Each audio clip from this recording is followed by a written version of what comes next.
नमस्कार, स्वागत आहे तुमचं आपल्या डिलिशियस कट्टा या मराठी चॅनलवर। आज आपण शिल्लक राहिलेल्या भाताची भजी करणार आहोत।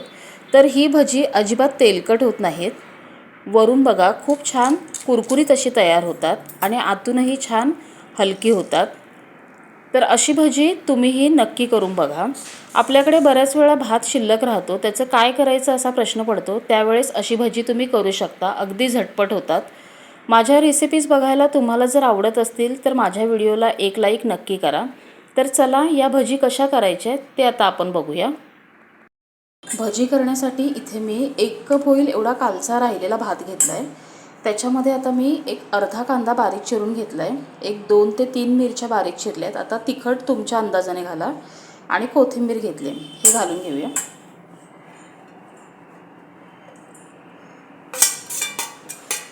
आता याच्यात काही सुके मसाले घालायचे आहेत। इथे मी अर्धा चमचा लाल तिखट घेतलंय, चवीप्रमाणे मीठ। आता आपल्या भातामध्ये मीठ असतं त्यामुळे त्या अंदाजाने मीठ घाला। 1 चमचा ओवा घेतलाय, एक लहान अर्धा चमचा हळद घेतली आहे, लहान अर्धा चमचा गरम मसाला आणि 1 चमचा धने जिरे पावडर घेतली आहे। आता हे तिखट फक्त रंगासाठी आहे, तिखट नाही आहे, कारण आपण ह्याच्यात मिरची वापरली आहे। हे घालूया। आता याला एक बाइंडिंग घेण्यासाठी इथे मी 3 चमचे आपलं डाळीचं पीठ घेतले, चणा डाळीचं, ते घालायचं आणि 1 चमचा तांदळाचं पीठ घेतलंय। आता याला सगळ्याला व्यवस्थित मिक्स करून घ्यायचं आहे।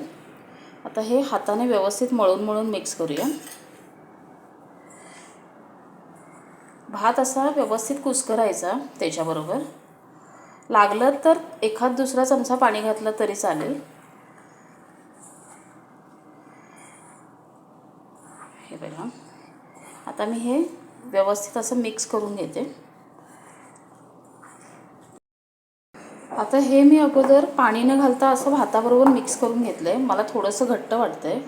आता अगदी एखाद दुसरा चमचा पाणी असं वरून शिंपडायचं आणि व्यवस्थित मिक्स करायचं। असं केल्याने काय होतं, आपण जे मसाले घातलेत ना ते व्यवस्थित त्या भाताबरोबर मिक्स होतात। हे बघा, असं आपल्याला मिक्स करून घ्यायचं।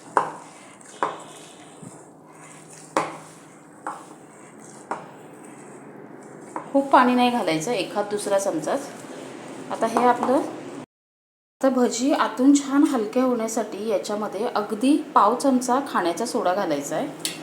थोडंसं त्याच्यावर पाणी घालायचं आणि व्यवस्थित मिक्स करायचं। अशाने काय होतं, भजी छान आतून हलक्या खुसखुशीत अशा तयार होतात।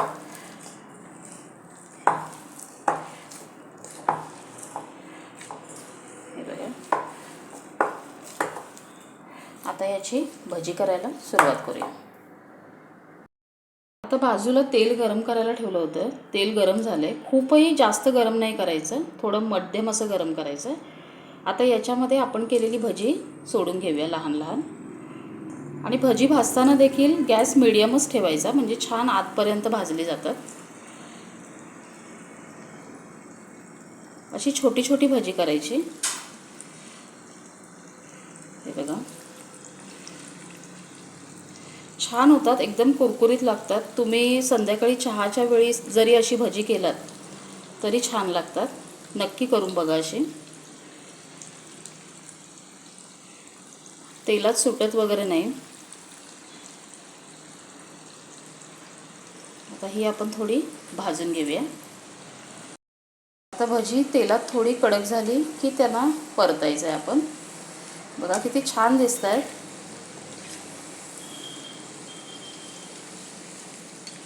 आणि झटपट होतात, अजिबात वेळ लागत नाही। त्यामुळे काही चटपटीत खावंसं वाटलं तर तुम्ही अशी भाताची भजी करू शकता। साहित्यही सगळं आपल्या घरातच असतं, साधी सोपी आहेत। आता ही छान मी सोनेरी रंगावर तळून घेते। आता हे बघा, ही छान असा सोनेरी रंग आला याला। आता ही काढून घ्यायची आहे आणि आता राहिलेली भजी देखील मी अशीच तळून घेते। इथे आपली भजी करून तयार आहेत। ही भजी तुम्ही सॉस बरोबर किंवा शेजवान चटणी, केचप कशाबरोबरही खाऊ शकता, नुसती खाल्ली तरी खूप छान लागतात। आता ही भजी जवळून बघा, ह्याला अजिबात तेल नाही आहे आणि जर बघितलं तर छान कुरकुरीत अशी तयार झाली आहे। तर अशी भजी तुम्हीही नक्की ट्राय करा। माझी रेसिपी जर तुम्हाला आवडली असेल तर लाईक करा, कमेंट करा आणि जर माझ्या चॅनलला सबस्क्राईब केलं नसाल तर माझ्या चॅनलला सबस्क्राईब करा.